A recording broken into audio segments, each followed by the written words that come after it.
Hi again with another episode.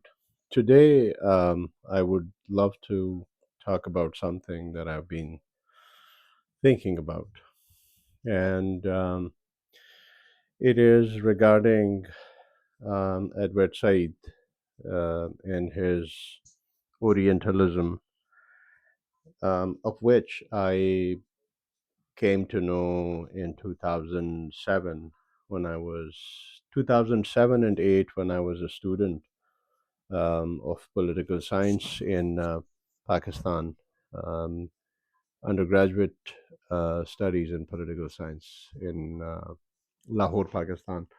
Um, it was a time when I was also for the first time exposed to colonialism, colonial studies, and post colonialism, and so on.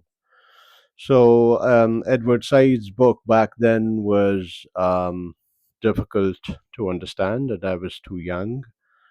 But with years of studies, and of course, now after getting my PhD, and it's a long journey, as you can imagine. These ideas finally, even years ago, started to make much more sense in the larger socio-historical and the context, and also the history of imperialism and so on. But so Edward Said's Orientalism is a book that he wrote in the late 1970s. I think it was published in 1978. Sorry.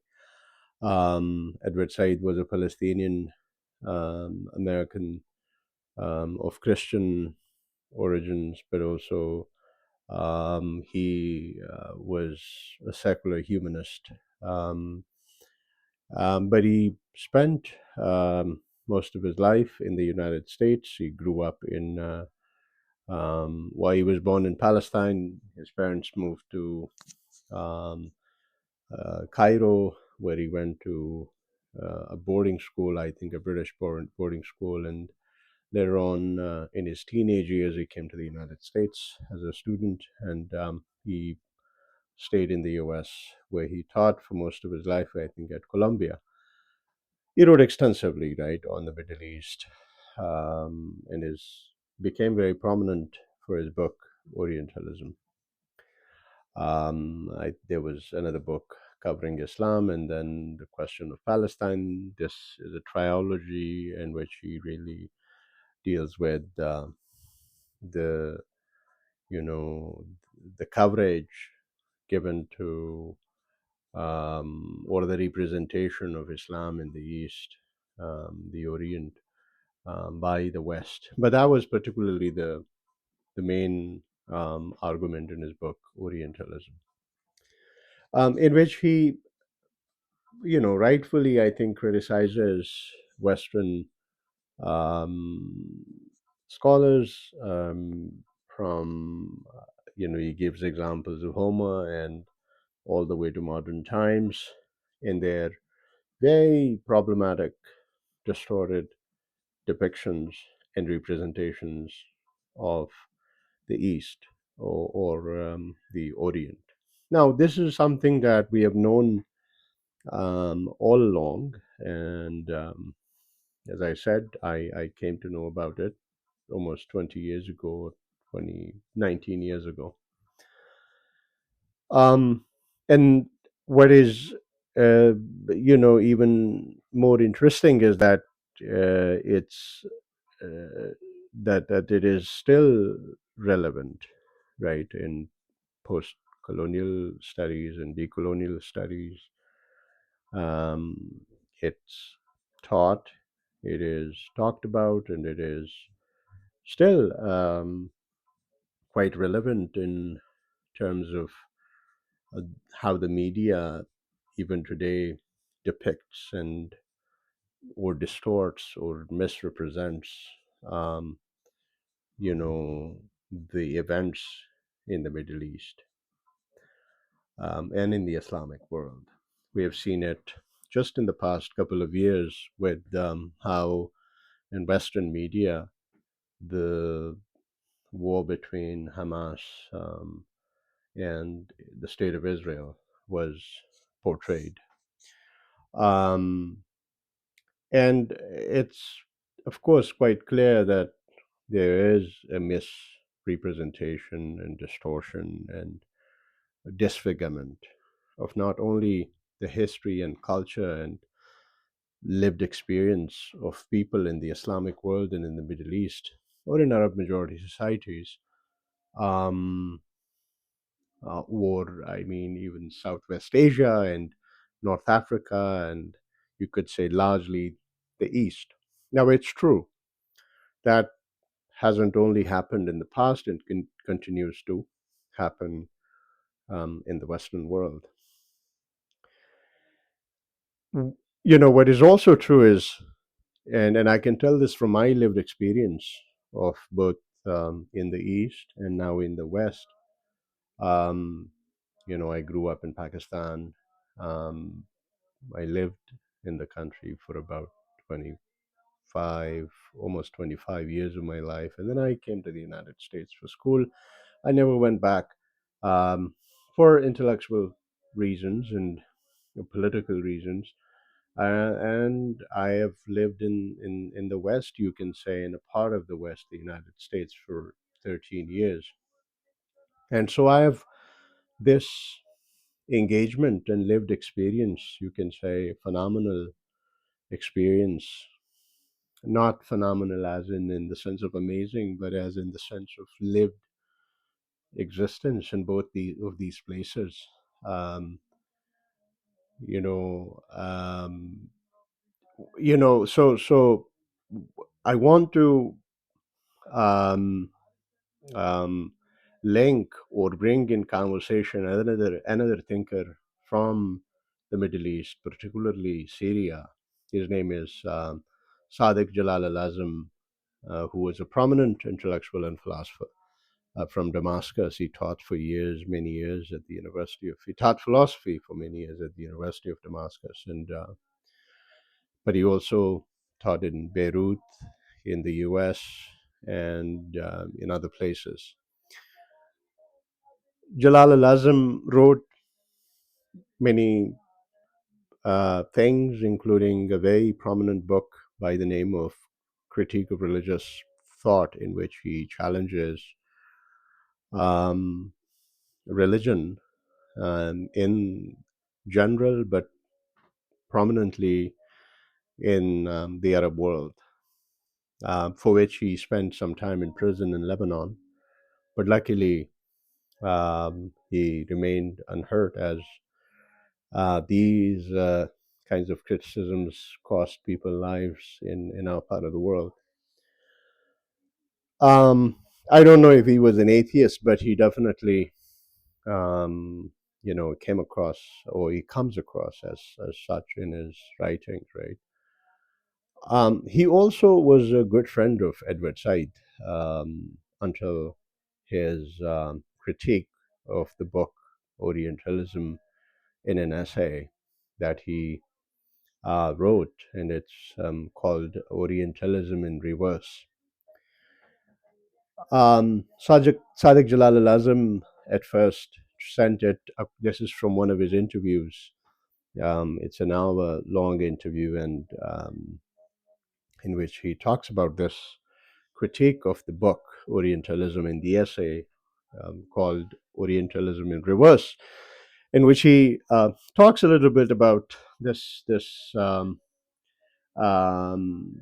details of him writing this critique, and sending it to Edward Said, who happened to be the editor of the Middle East Review, or I think a journal. I could be wrong, don't quote me on the name, but so he sent it to Edward Said, and also to one of the um, sub editors of the publication. And so, anyways, Edward Said probably didn't like it and he rejected it. And this was published in another less popular, or you could say, peripheral publication called Khamsin, in which it was published. And what happened was that Edward Said didn't not only like the critique or the criticism, but also wrote an angry letter um, Sadiq Jalal al-Azm, after which he never spoke to um, the letter to al-Azm. Al-Azm also wrote in response to him, and he went to um a point where Edward Said wouldn't even attend conferences where Sadiq Jalal al-Azm would be present. Al-Azm, in the letter, what he does is that he uh, makes a critique of Said's Orientalism by saying that Said, although is um, right in some of the depictions of the Orientalist scholarship about the East, but Said also ignores largely the technical uh, capabilities or the scholarship or the methodologies and the epistemology or the the technical thought or the development in the technical thought in the Orientalist scholarship, right? Um, that he ignores, he doesn't give credit to these Orientalists.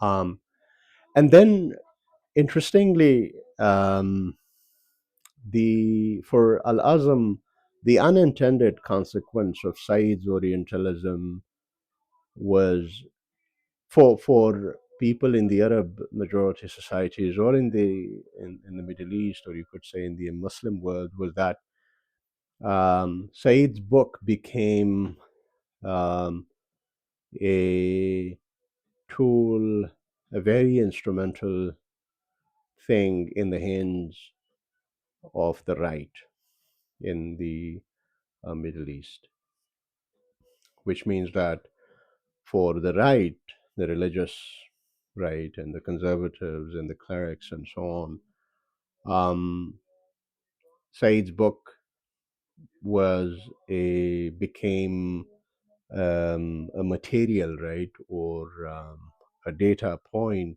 a credible one at that, by someone who teaches in the West at Columbia University and who wrote such a scathing critique of um, West of the West in defense of the East. It just was one more thing that proved the hubris of the religious right or the cultural right, you could say, or the social right in the society, right, in the Arab world or in the Islamic world. And of course, Al Azhar makes the distinction that this wasn't Said's intention, but it was the unintended consequence of his book, that it became, that it furthered the the claims and the credibility and even the legitimacy of the religious right and their thought, right? And that makes a lot of sense as someone who grew up in Pakistan and as someone who has experienced and gone through these things. I mean, for Said to live in the West and to say, of course, for good reasons, I mean, good intentions, but the unintended consequence, as Al Azm said, was not really good for those who lived in the Arab world or in the Islamic world. That is one critique. Second, or third, that is the second critique. I think the first one was that he didn't appreciate or give the credit due to these Orientalists for their technical thought. Um, and the second one was that it got played in the hands of the religious right. The third was that Al-Azm makes a, a powerful point, which I think really makes a lot of sense to me, is um, that Said um,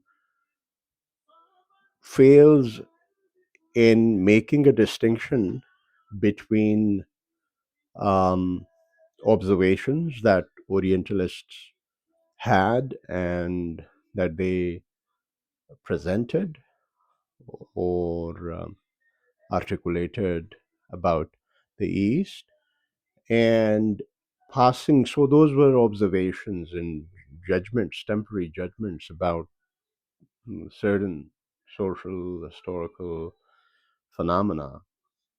But and so the distinction between temporary observations, the presentations of temporary observations, but also and permanent judgments, right? So Al-Azm says that these people, a lot of these Orientalists, didn't,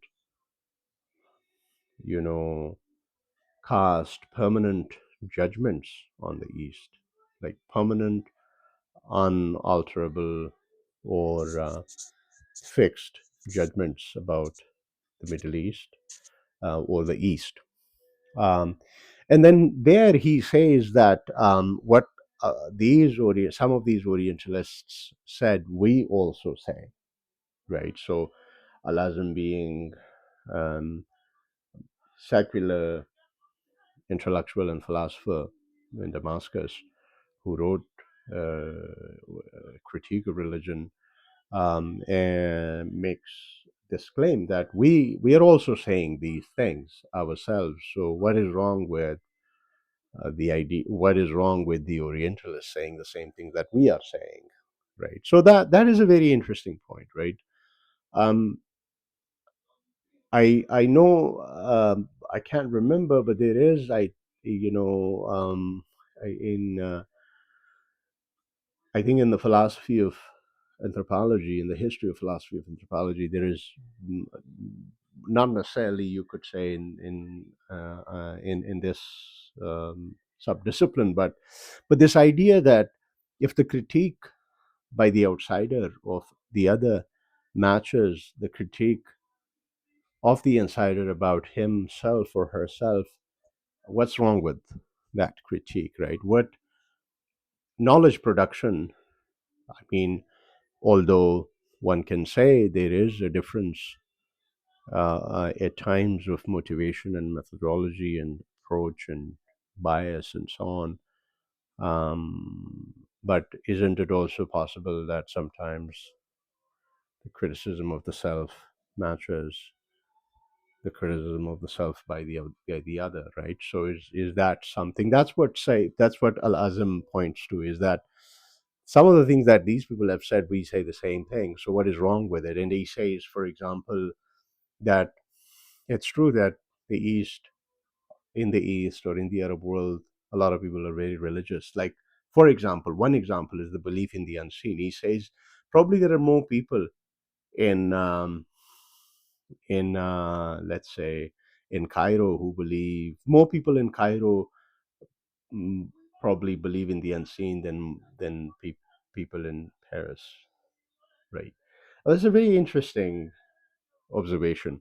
But what Al Azm says is that there is um, truth to some of these observations that were presented, um, and that Said doesn't um, give credit to the Orientalists, right? So then he says something really powerful, which is also the title of his essay, Orientalism in Reverse, is that we have people, poets and philosophers and theologians and thinkers who um, depict or misrepresent the West in the exact same way in which the West has misrepresented the East. So he gives the examples of